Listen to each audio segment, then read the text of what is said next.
క్రీడలు దేశం యొక్క ప్రతిష్టను పెంపొందిస్తాయి. మొన్న నేను ప్రధానమంత్రి గారిని కలిసినప్పుడు 2036లో ఒలింపిక్స్ క్రీడల్ని ఈ దేశంలో నిర్వహించాలని మనోళ్ళు బిడ్డింగ్ చేస్తున్నారు. ఈ దేశంలో అత్యధికంగా క్రీడలకు సంబంధించిన వసతులు తెలంగాణ రాష్ట్రంలో హైదరాబాద్లో ఉన్నాయి. 20 ఏళ్ల కింద మనము నేషనల్ మిలిటరీ గేమ్స్ కండక్ట్ చేసినాం, ఏషియన్ గేమ్స్ కండక్ట్ చేసినాం. గొప్ప గొప్ప క్రీడల్ని మన హైదరాబాద్ నగరంలో మనం నిర్వహించినాం. కానీ 20 ఏళ్ళు అవి పెళ్లిళ్లకు, పేరంటాలకు, ఫంక్షన్ హాల్స్గా మారిపోయినాయి. ఇది నిజంగా బాధతోని కూడుకున్న విషయం.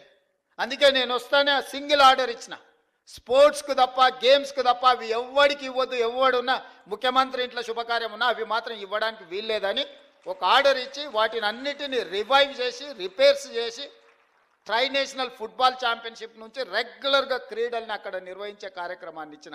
ఇవాళ అవన్నిటిని కూడా స్పోర్ట్స్ యూనివర్సిటీకి మనం ఈరోజు డెడికేట్ చేస్తున్నాం.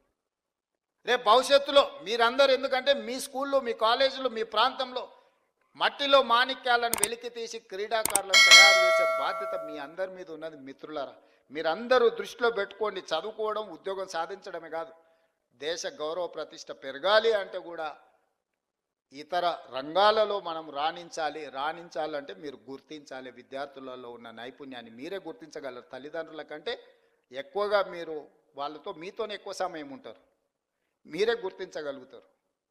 మీరందరూ ఆ దిశగా ఆలోచన చేయండి.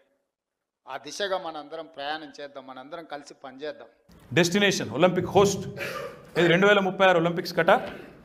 ఈ గొప్ప వ్యక్తి ఈయనట ఒలింపిక్స్ చేస్తారట. ఒలింపిక్స్ ఎంత ఖర్చు అవుతుంది ఎరికేనా ఆయనకు? ఒక్కసారి చెప్తాను నేను అది కూడా. అందుకే నేను తెలుసుకొని వచ్చిన, ఎందుకంటే తెలియకుండా వస్తే బాగుండదు కదా. కాదే, ఒలింపిక్స్ ఇంకెక్కువ అవుతుంది, అదే చెప్తున్నా నేను. ఒలింపిక్స్కు ఒక్క నిమిషం చెప్తా. 2016లో రియోలో ఒలింపిక్స్ జరిగితే అక్కడ ప్రభుత్వం పెట్టిన ఖర్చు 1,08,000 కోట్లు. 2020లో టోక్యోలో అక్కడ ఒలింపిక్స్ జరిగితే అక్కడి ప్రభుత్వం పెట్టిన ఖర్చు 2.9 lakh crores, 2.9 లక్షల కోట్లు. మన స్టేట్ బడ్జెట్ కంటే ఎక్కువ. మరి ఈ మొగోడట ఒలింపిక్స్ హైదరాబాద్లో పెడతాడట. 50 కోట్లకే కీ కా కా కా అని ఉరుతుండు. ఈయన ఒలింపిక్స్ పెడతాడు ఈ ముఖానికి.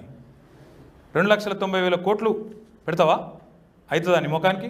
అది నీకు ఇరికేనా? ఒక అంతర్జాతీయ ప్రమాణాలతో కూడిన ఒక ఈవెంట్ కండక్ట్ చేసే తెలివితేటలు ఉన్నాయా నీకు? అసలు తెలుసా నీకు? ఇది ఏందో అసలు సబ్జెక్ట్ తెలియదు, ఈ మన్ను తెలియదు. ఒక్కటే కథ, కక్ష సాధించాలి, సావగొట్టాలి, ఏదన్నోటి. ఎవరి మీద పెట్టాలంటే కరప్షన్ కేసు. చేతనైతే మెగా ఇంజనీరింగ్ మీద పెట్టు. సుంకిశాలలో గోడ కూలిపోయింది, ఇంటేకి వెళ్ళి మొత్తం కూలిపోయింది, 80 కోట్లు నష్టమైంది. దమ్ముంటే నీ డిపార్ట్మెంట్ నీకు ఇచ్చింది రిపోర్ట్, వెంటనే బ్లాక్ లిస్ట్ చేయి. చేతనైతే పంపు ఏసీబీ కృష్ణారెడ్డి ఇంటి మీదకి చూస్తా. ఉందా దమ్ము? నువ్వు అన్నావు కదా ఈస్ట్ ఇండియా కంపెనీ అని, మెగా కృష్ణారెడ్డి ఇంటి మీదకి పంపు చూస్తా నీకు దమ్ము ఎంతుందో. రేవంత్, నీ భాషలో చెప్తున్నా, నువ్వు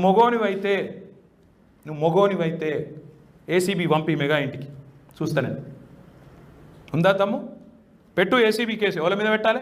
నీ కొడంగల్ ప్రాజెక్టులో జరిగిన గొటాల మీద పెట్టాలి ఏసీబీ కేసు. రాఘవ, నువ్వు ఇద్దరు మంచిగా కేక్ కోసుకున్నట్టు కోసుకున్నారు కదా, ఎన్సీసీని ఎల్ఎన్టీని డిస్క్వాలిఫై చేయ, దాని మీద పెట్టాలి.